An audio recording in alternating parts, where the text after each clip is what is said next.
Welcome back sa ating channel. So for today's video, gawa tayo ng tutorial sa kung paano gumawa ng spot report sa isang construction site. So sa scenario na ito, mayroon kasing risk na maaaring kunin yung mga tanso na yan. So kung nakikita nyo, risk yan sa mga construction workers. Lalong-lalo na kung ang pagmumukha ng inyong mga construction workers ay ganito. Or kahit hindi man ganyan, lahat kasi mayroong mga pangangailangan. So pag binigyan nyo ng pagkakataon na makapagnakaw yan, kukuha at kukuha yan. So ganito yung gagawin nyo sa report. Nakalagay dyan yung pangalan ng security agency, tapos sa baba kung anong pangalan ng construction site. Pagkatapos sa baba, ilagay nyo yung pangalan ng kung kanino mo yan isasubmit. So since kayo ay nasa construction site, isasubmit mo yan kay safety. Dahil risk nga yung mga gamit na yan. So nakalagay dyan for Mr. Paulito Paulito. So anong designation niya? Safety officer. Tapos sa baba niyan, ilagay mo from SG Pedro o security guard. Yung pangalan mo ilagay mo dyan. Tapos yung date sa kung kailan mo ginawa yung report. Tapos ilagay mo na kaagad dyan sa yung subject pala, ilagay mo spot report. Tapos improper storage of copper materials. Tapos sa baba niyan, ilagay mo na yung details. Pagdating naman sa details, ilagay mo na kaagad. Huwag ka na magpatumpik-tumpik pa. At approximately 0900 hours, kung anong oras mo man yan napansin, on July 19, 2026, while conducting a routine roving inspection at the construction site, the undersigned security guard observed several pieces of copper wires and other copper materials left unsecured and improperly stacked near the work area. The materials were visible and easily accessible, creating a potential risk of theft by unauthorized person. The matter was immediately reported to the site engineer for appropriate action.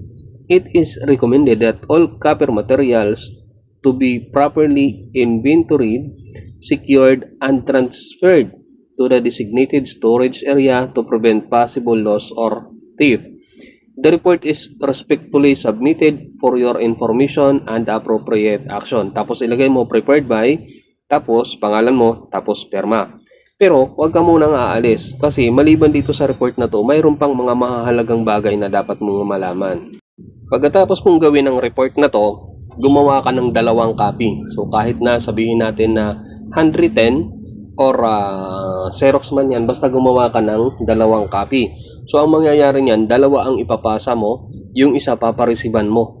Paparesiban mo doon kay safety pagkatapos para mayroon kang patunay na yung report mo or ikaw ay gumawa ng report na nai-report mo yung observation mo na yan.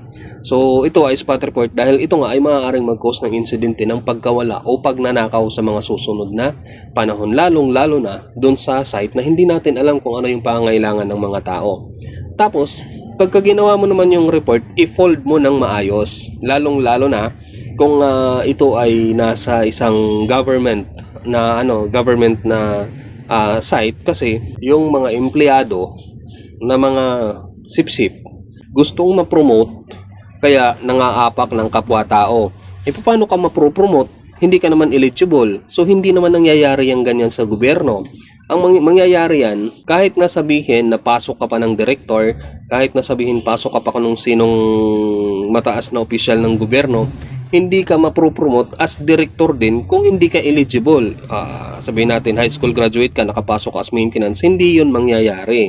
Hindi maintindihan kung bakit kailangan nilang manglamang or sumipsip, kasi ang gagawin kapag halimbawa pinasa mo itong report na to, nabasa nila, mas una pa silang nagre-report. Ikaw ang gumawa ng report, mas una silang nagre-report doon sa mas mataas na opisyal, inire-report nila in verbal. Tapos sasabihin naman ng mataas na opisyal, mabuti pa si Mr. Ganito, nakita niya yung problema na ganyan, samantalang yung mga guards hindi. So mayroong mga empleyado na ganyan sa gobyerno. Mayroon din namang ibang ganyan sa mga private. So kung ikaw ay nasa gobyerno, ganyan ginagawa mo, kumuha ka ng eligibility para ma-promote ka, hindi yung aasa ka na mga apak ka ng kapwa mo. Kaya kapag kayo magpapasa kayo ng report, mas maganda kung i-fold nyo ito ng maayos bilang confidentiality ng inyong report. Tapos, saka nyo ipasa kay YC. Okay? So, ayan, hanggang dun lang. So, kung gusto nyo ng copy ng report na to, ng sample ng report na ito, ayan, naka-screenshot yan dyan sa dulo. Maaari nyong kopyahin or maaari nyong gayahin. Maaari nyong maging guide. Okay? So, ayan, hanggang dun lang. Sana nakatulong. Ulit, pagawan nyo ng, receiving copy, yung report na to. Dalawa ang gagawin mo. Tapos, yung copy mo, paparesiban mo para may copy ka, mayroong acknowledgement na naggawa ka ng ganyang report. Okay?